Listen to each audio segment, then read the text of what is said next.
double pass. Makai Lemon making lemonade with his arm. His second career completion to Tanu Kimes. What a catch for the score. USC and Oregon are even, Dan and Jason. Thank you, John. 49. We are back at Notre Dame Stadium, and we are put up a very comfortable lead by 49 points. 9 minutes left in the opening half. Have eclipsed the most points.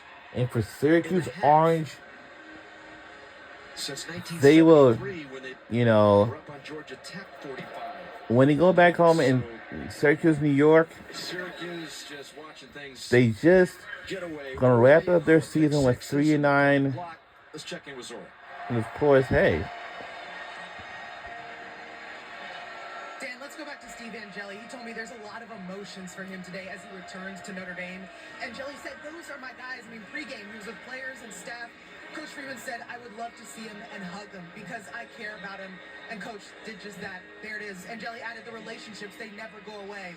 His goal is to be for Syracuse's 2026 season. So that was his former guys from Notre Dame. Wow. Something interesting right now. You know what I mean? Among the Notre Dame coaching staff and players. So here's Filardi beginning this drive at the 25. And a first down there by Will Nixon. Yeah, you know why he's respected by everybody, Hicksy, is because every time he had an opportunity at Notre Dame as a backup quarterback, he came up big, and he had opportunities to start a game, the Sun Bowl a couple of years ago, was the player of the game, and the big moment came last year in the playoffs. Before the half, he goes in against Penn State and leads a drive to get a field goal. So, you know, when you're a teammate of a guy like that who's always ready and takes advantage of his opportunities, that respect is instant. And you saw what he did in the first 4 games at Syracuse. He's a really good football player. Nixon just short of the first down, now trying to pick it up as Filardi was blocking out there. Threw a nice block on Tui Alamaka to pick up the first down. Gain of 6.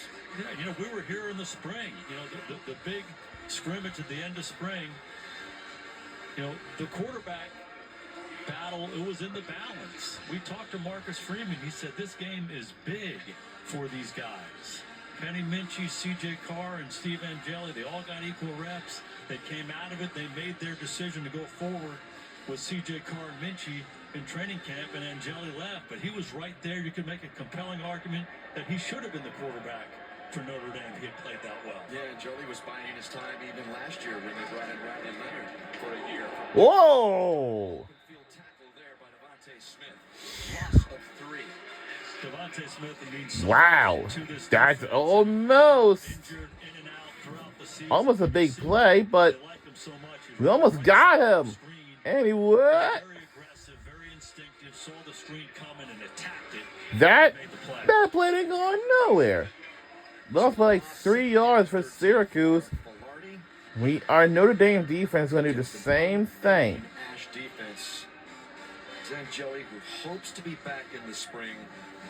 But you just feel for a guy like that who just waited and waited for the shot, had it going at Syracuse, and now watching where he used to play football. And what's going on? It just come crushing down on his orange. All right, looks like Syracuse will take their first time out of the game. So 6:49 remains in the second quarter. And he's tough.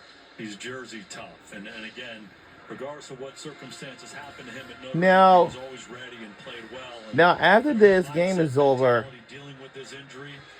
all of our fans, everyone else, really definitely going to miss this stadium so darn much. Now, I'm sure they will. See about him coming back from a devastating injury that takes, 10 months at least to come back from.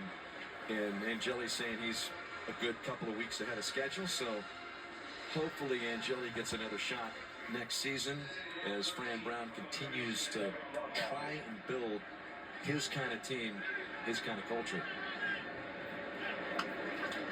Second down and long, Filardi to the air, incomplete.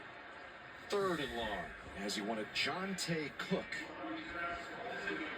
junior out of DeSoto, Texas. Yeah, DeSoto, a lot of good football in DeSoto through the years. Vaughn Miller came out of DeSoto High School, and Claude Mathis, the head coach down there, been really, really good. They got 8 players from DeSoto who are in the National Football League right now. Can you imagine that? Cook, the leading receiver for Syracuse, former 5-star recruit, transferred after a couple of seasons at Texas. Trying to make a name for himself at Syracuse. Nowhere to go. 3rd and 13 turns into 4th and 15. Bryce Young was there. Jay Nosberry, Donovan Heinisch, the 3rd Notre Dame sack of the day. Yeah, you said it. It's just really challenging. Here's Bryce Young right there, just pushing inside. They bring Osbury, and you look at Filardi. First thing he does is he sees that rush, his eyes come down and start moving around in the pocket. When you're inexperienced, it feels like it's New Year's Eve in Times Square at midnight. Tough position. Stonehouse's latest punt. Faison has a chance to take this back and quickly goes down at the 23-yard line. 6:01 left. Notre Dame up 49 zip, back in 60 seconds. And we'll be right back on either side.